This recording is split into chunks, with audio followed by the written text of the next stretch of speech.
Hello everyone. In this lecture, we will study inversion of unilateral Laplace transform. According to the definition, direct inversion of Laplace transform is complicated.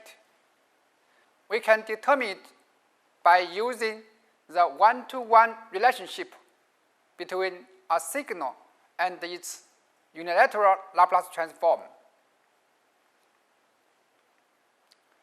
We will introduce this method. It's termed the partial fraction expansion. In most cases, we frequently encounter Laplace transforms that are a ratio of polynomials in S.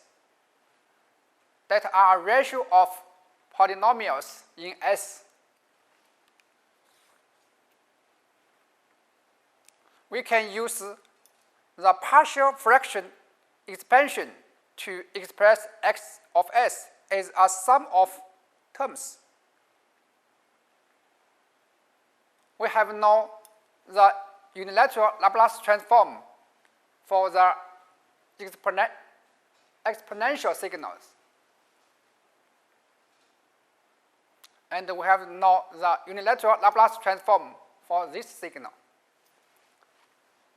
For example, find the inverse Laplace transform for this function. X of s is a proper rational fraction, and its poles are distinct. We can express this x of s in this form.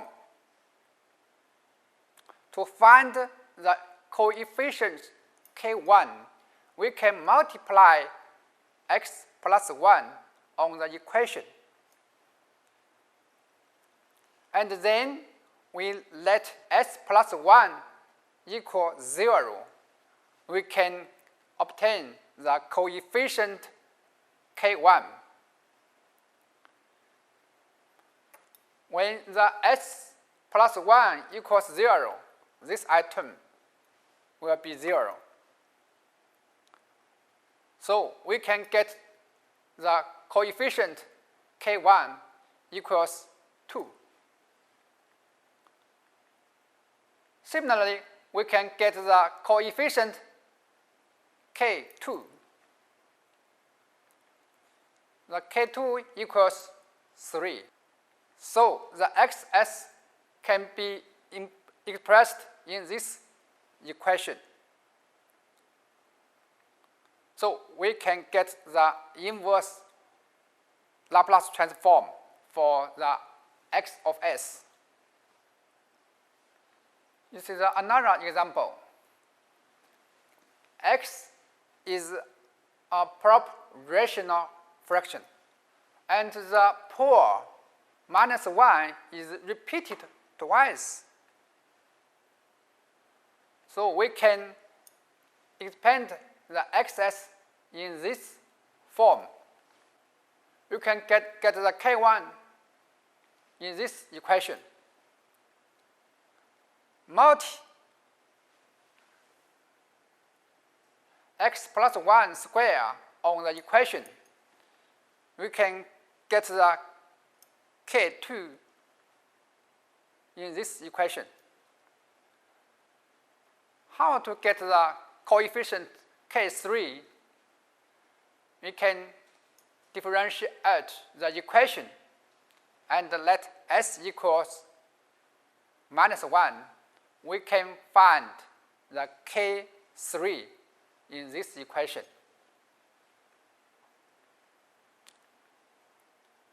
So we can expand xs in this formula and get its inverse Laplace transform for x of s. X of s is an improper rational fraction, and its poles are distinct. We can use long division to convert the xs into this equation. Term by term inversion of x of s, we can get the inverse Laplace transform for the function.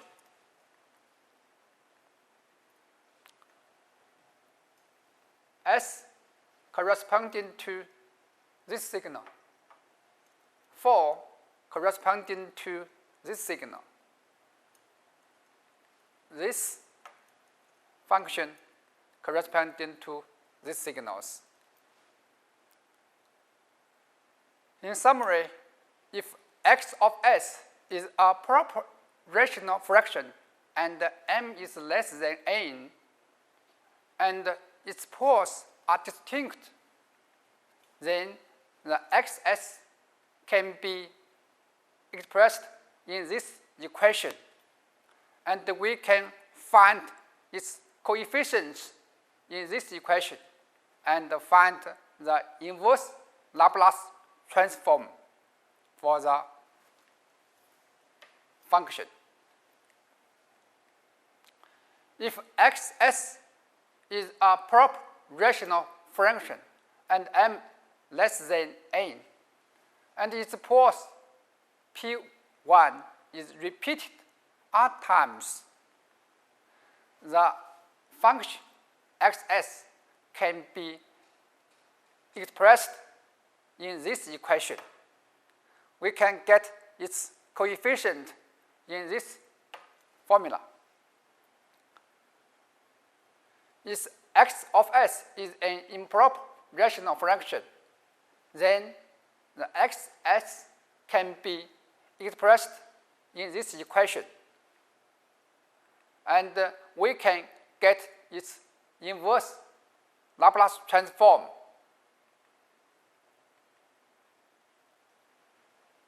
Here is another example.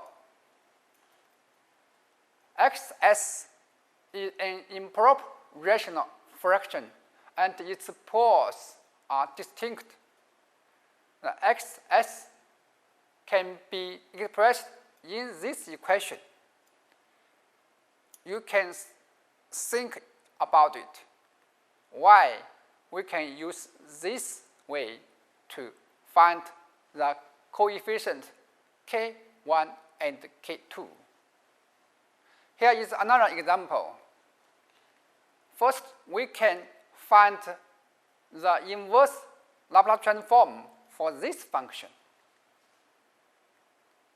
Then we can use the property of Laplace transform to find the signal for this function.